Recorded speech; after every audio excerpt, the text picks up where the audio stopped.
You're watching a production of South Dakota Public Broadcasting.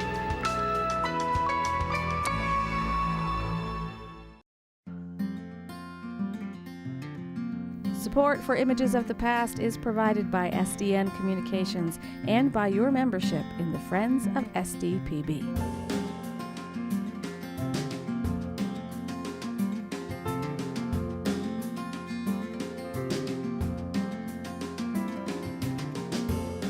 In the Deadwood Gold Rush of the 1870s and 1880s, miners and even unskilled laborers could prosper or not, depending on luck, stamina, and common sense, or the lack of it. But skilled people with the drive and energy to start businesses and provide the services that a boomtown needs were bound to prosper in a business environment in which some competitors rose to the top and others were sent packing. For lawyers, Deadwood was the motherlode. Capable attorneys like Henry Frawley built thriving firms that handled everything from land claims and lawsuits to divorces and criminal trials. Henry Frawley's job was to look after the interests of his clients, but the job also provided connections and information that helped him make a lot of money on investments. And unlike some of Deadwood's prosperous pioneers whose wealth came and went in the same way they did, Frawley's legacy of investment and commerce lives on in the northern Black Hills. The story begins and continues with the land. At the peak of the gold rush, it's estimated that around 10,000 newcomers crowded Deadwood Gulch and the surrounding hills. Among them were three men who planned to do what was called mining the miners. They arrived in Deadwood in 1877, reportedly on the same wagon train out of Bismarck. W.E. Adams would establish a highly profitable grocery business. John Hunter arrived with a portable sawmill and immediately began making money in lumber. The third was Patrick Henry Frawley, who may have been born in New York but was more likely born in Ireland in about 1848. It's known that his parents Thomas and Honora Frawley immigrated to the U.S. in 1849. Henry was the eldest of 9 siblings. He grew up and attended schools in rural Dane County, Wisconsin, and in Madison. My grandfather, Henry Frawley, was a young man who graduated from law school, University of Wisconsin, in 1876, and a year later, summer of '77, he came to Deadwood and set up a law practice. The territory had just opened up to settlement then.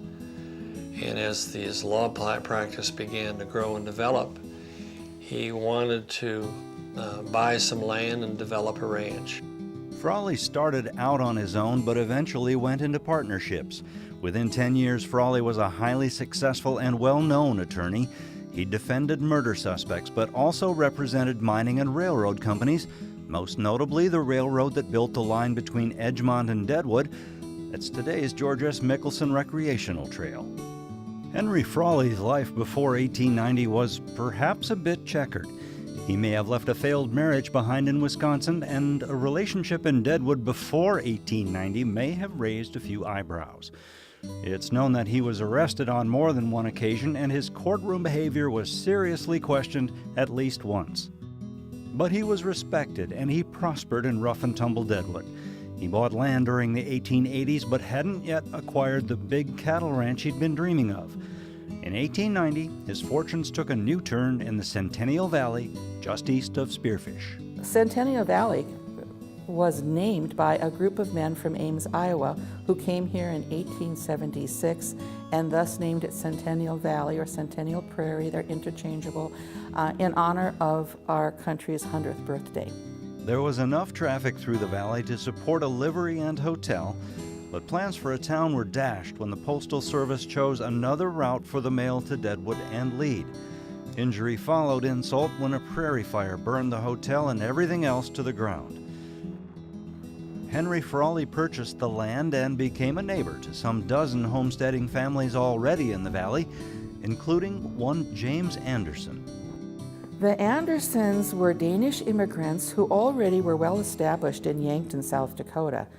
And James Anderson was a Dakota Territory legislator.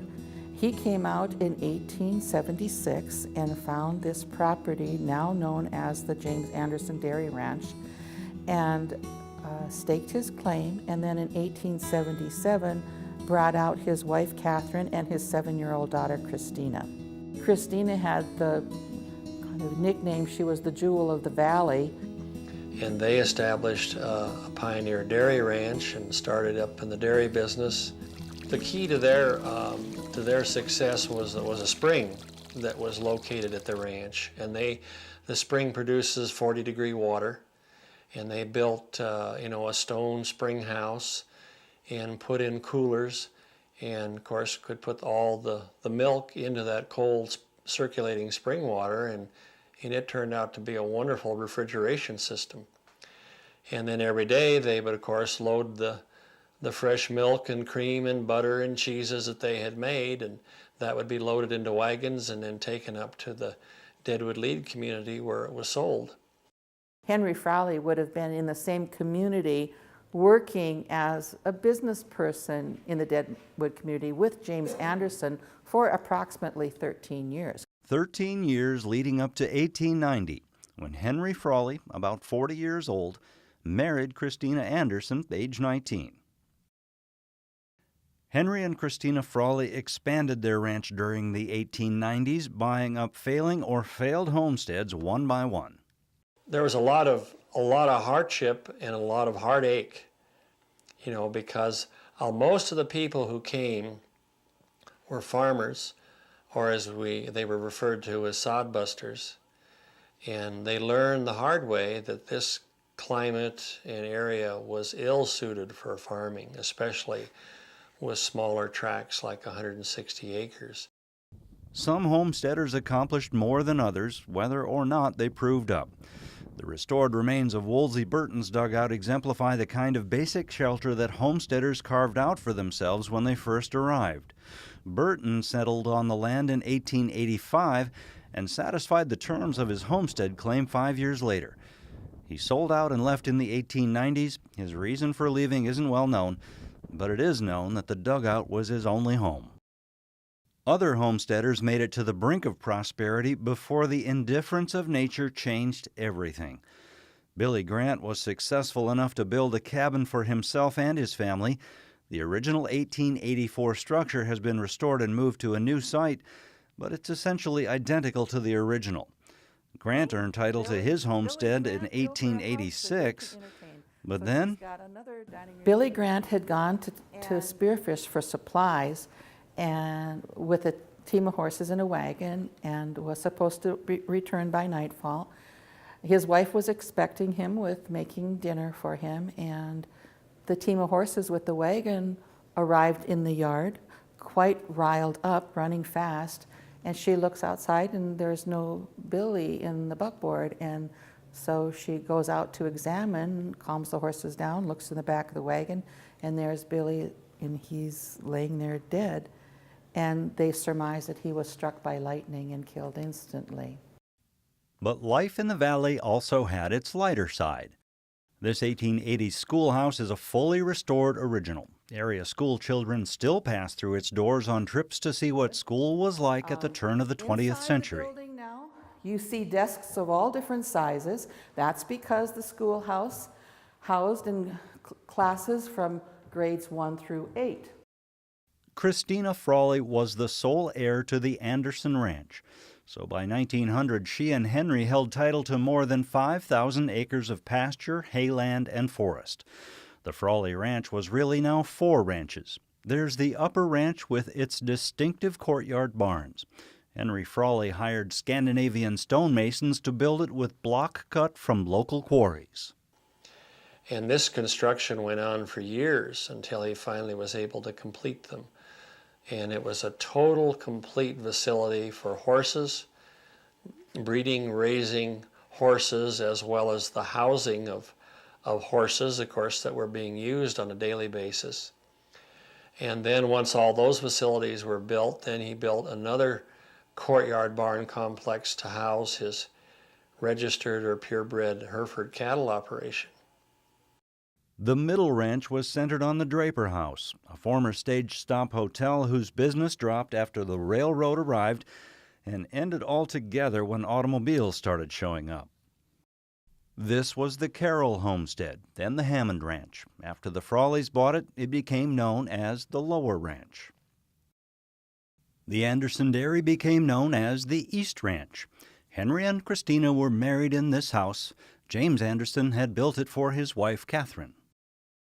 Henry and Christina Frawley had 3 children, Henry James in 1891, William in 1893, and Honora in 1901. Henry kept an eye on things, but he kept his law practice going even as the ranch grew. Christina was probably the day-to-day manager, and it wasn't an easy job. With some 40 full-time workers, there was a lot to keep track of, above and beyond the breeding and feeding of cattle and horses. When they were old enough, Henry James and William were sent off to school at Notre Dame. Honora attended Dominican University in California. All 3 children eventually came home. The ink was still drying on their law degrees when Henry II and William joined their father's practice in Deadwood. The arrangement didn't last long. Both young men preferred ranching. The boys and their mother divvied up the ranch responsibilities, and that's how it was for many years. The Frawley story, so far, had been about the road to prosperity on the frontier, but in the late 1910s, the Frawleys' road got a lot rougher. Henry Frawley had invested in a gold mine and lost a lot of money when it did not produce as expected. Some of the money was his, but a lot of it was borrowed. To stay afloat, he had to take a loan from John Laffey, his former law partner who was now living back east. Frawley seems to have broken under the weight of his debt and obligations. He suffered a nervous breakdown in 1920 and checked into the Green Gables Sanitarium in Lincoln, Nebraska. Now in his 70s, he somehow kept his law practice going until at least 1925. At some point, he returned to Green Gables for good, and that's where he died in 1927. He'd asked to have his body taken to Wisconsin, presumably for burial in the Frawley family plot in Dane County. Death notices and obituaries note that request, but oddly, no one has been able to locate any record of the body being transported, and as of 2017, the location of Frawley's burial remains a mystery. Throughout Henry's infirmity, Christina Frawley, her 2 sons, and a herdsman named Lloyd Dillon kept the ranch running and actually thriving. But there was an old account to settle after Henry's death. John Laffey, who'd bailed Henry out after that failed mining investment, wanted his money back, one way or another. He tried to take the Frawleys' land, but Henry II and his brother William borrowed enough money to pay Laffey off. They'd spend the coming years working the ranch full-time to pay off the debt. Their sister Honora did her part by paying Lloyd Dillon. Then came 1929 and the stock market crash. Then the Depression and Dust Bowl days of the 1930s. It may have been too much for William Frawley, whom most people knew as Bill. In October of 1932, law enforcement officers were called to the ranch to investigate a shooting. The coroner eventually ruled that William Frawley had taken his own life. Christina, Henry II, and Lloyd Dillon kept things going. Henry married Anne Hannah in 1935. I'd like to mention Mrs. Frawley, Anne Frawley. She was from Rochester, New York, and came out here before electrification. She had to do laundry out in a separate room where they boiled the water. And I just think, oh, come on, that had to be awful hard. I had a hot water, I had a sink and, ovens, and didn't have to do things by fire. I really admire what she did. Anne and Henry II had their only child in 1936, Henry James Hank Frawley Jr. Henry II was now Henry Sr. and became known around the ranch as just Sr. Time passed and took its toll as it went. Henry and Christina's daughter Honora passed away in California in 1940. Christina Anderson Frawley, the jewel of Centennial Valley, died in 1942. That left Henry Sr. as the one and only Frawley in charge of the entire ranch. Hank Frawley grew up on the ranch, attended school in Deadwood, and like his father and uncle before him, was sent off to Notre Dame. But instead of a law degree, Hank earned a degree in business administration. But he wasn't finished with school. He was admitted to Yale University, where he entered the drama program. But then, in 1962, Hank's father asked him if he would come home and run the ranch for the summer. Hank did, and he never left again for very long. In 1978, Hank married Molly Bolster. Molly had grown up in San Diego and Washington, D.C., and didn't know the first thing about ranching. He was just somebody that went to Notre Dame. I went to St. Mary's College at Notre Dame and had met friends of his, and he had met friends of mine, and we just got together. Along with running the ranch, Hank was something of an environmental activist in the 1970s. He was worried to death about the mine tailings ruining the water system out here. And so he got busy and tried to stop it. Well, the neighbors joined him, and they established the Save Centennial Valley Association. Homestake decided they were going to stop this. The association won. I wasn't on the scene then, but when Hank was relating the story years later, people from Homestake thanked him, said that was the right thing to do. As the years passed, Hank got more and more into the history of the ranch that bore his name. He got it placed on the National Register of Historic Places in 1974. In 1977, it was named a National Historic Landmark. But money, or not quite enough of it, would again dictate the terms of the future. We were in a bind, so he started selling 20-acre lots over here to the east end of the property, and it's just started to be the salvation of the ranch. In 1998, a Denver developer named Darrell Propp, along with European investor and partner Mike Krecky and his son Henning, purchased the entire ranch, reportedly just days before it would have been carved up and auctioned off in pieces.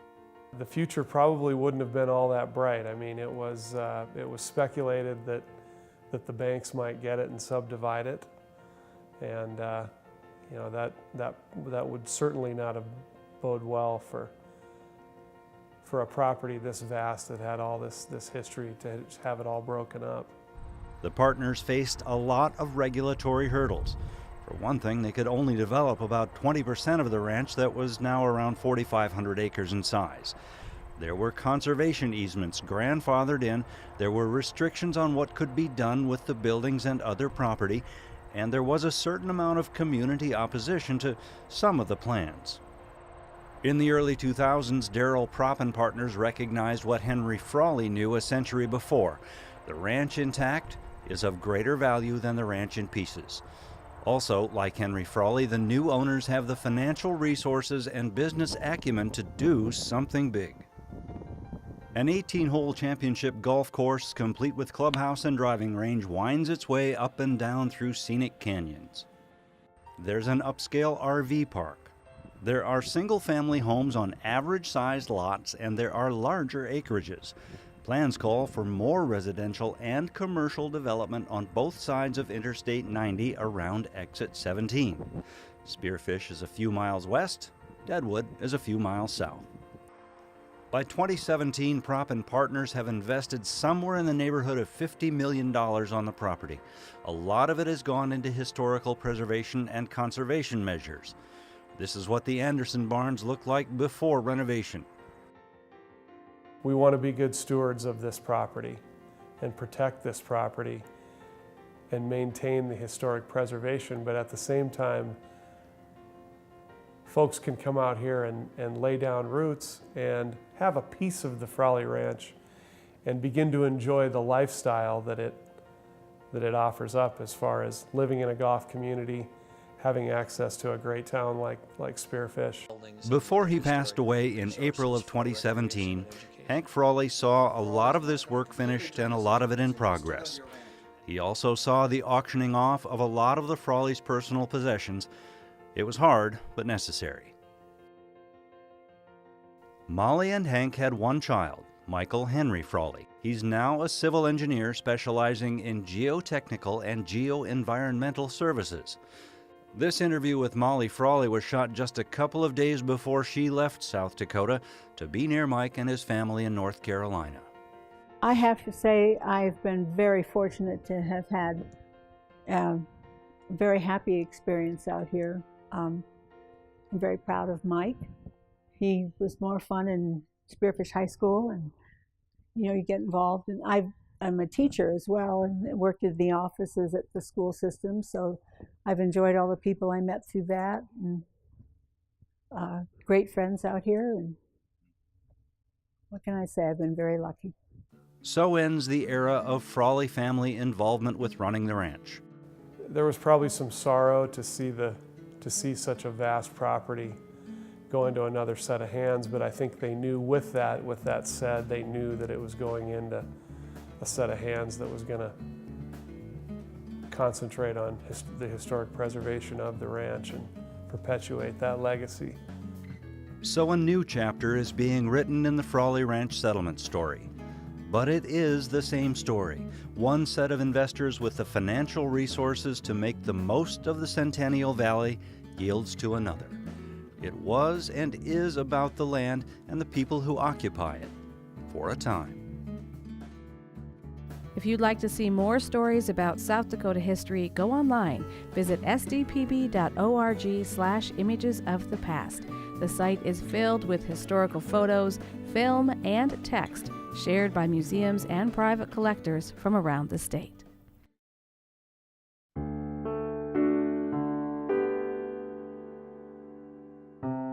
Immigrant trunks in Freeman's Heritage Hall Museum begin to tell the story of the Germans from Russia who settled in southeast South Dakota during the late 1870s and 1880s.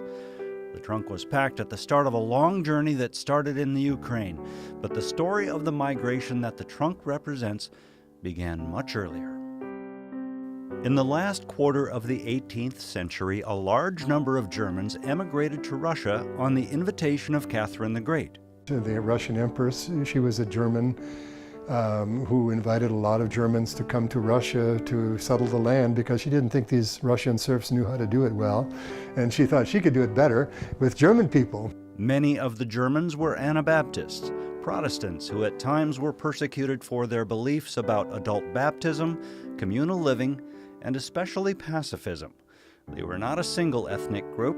One group originated in Holland, another in Switzerland, and yet another in Moravia in Central Europe. And they settled in Russia and lived there for about a century, and then in 1870, the Russian Tsar said to these German colonists, not just the Mennonites, but all the German colonists, now you got to become Russian. They just had set the serfs free and said that, they were trying to make Russia Russian. And so they didn't want these German colonies to have their own self-government, their own language, their own educational system, their own churches. They wanted to be a part of the Russian culture and society. And so all the Germans in Russia became very anxious at that point, and that's why there was such an influx into America at that time. There were three groups that came to this area, three Anabaptist Mennonite groups, the Mennonites, the Hutterites, and the Amish, which also became Mennonite, but they started out as Amish. The Hutterite group settled west of Freeman, the Low German Mennonite group settled northeast of Freeman, and the Swiss German Schweitzer groups that we talk about coming from Switzerland, the Amish groups, settled southeast of Freeman. And so they all seemed to cluster a bit in these different areas around what became Freeman. Dakota Territory was the only place in America where three distinct groups of Mennonites settled in relatively close proximity to one another. The first of the Mennonites settled here in 1873 along a creek below Turkey Ridge. Others followed in 1874. They were joined by German and Scandinavian Lutherans and others. Some Mennonite groups began to let go of their traditional lifestyle. I mean, we still kept it to some degree in terms of the communal patterns, the church congregational life, and so on. But in many ways, we tended to lose that sense of being a people apart. the world wars, pretty much did end the German language. In 1901, the Mennonites established the South Dakota Mennonite College, later known as Freeman Junior College, and now known as Freeman Academy, a K-12 school still affiliated with the Mennonite Church.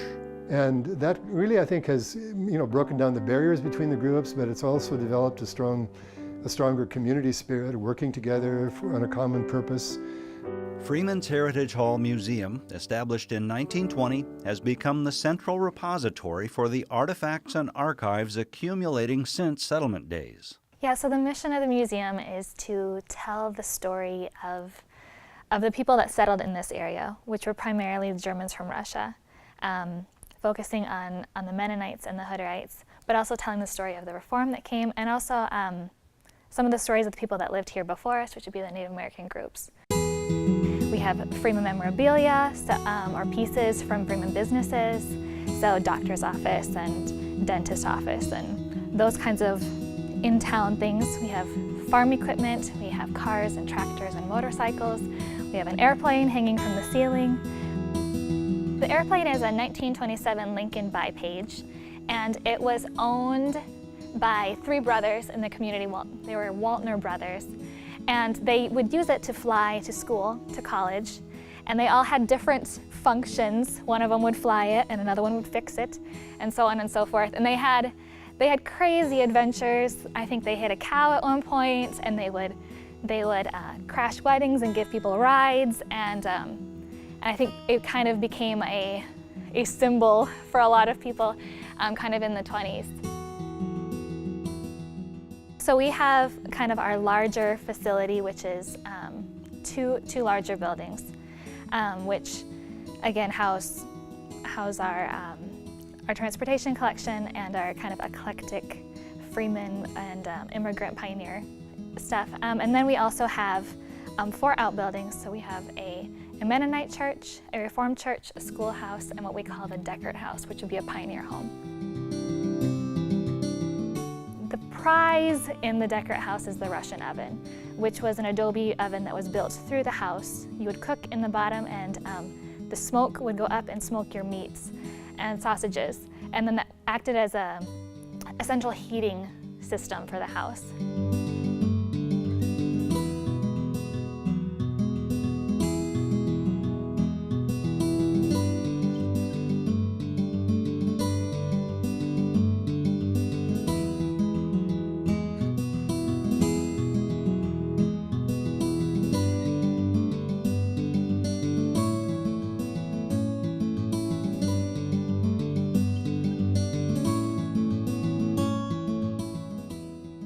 The archives are a trove of letters, documents, books, and photos telling the stories of individuals and families within the larger community.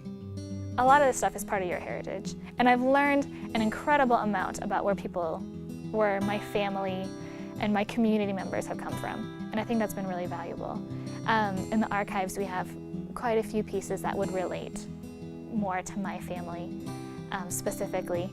And we're finding, we find out all sorts of things. So you have a little bit of the Swiss German, and then someone will say, no, but you are also Low German. Oh, you're also Hutterish in these different areas. So it's kind of fun to see the mosaic of who you are.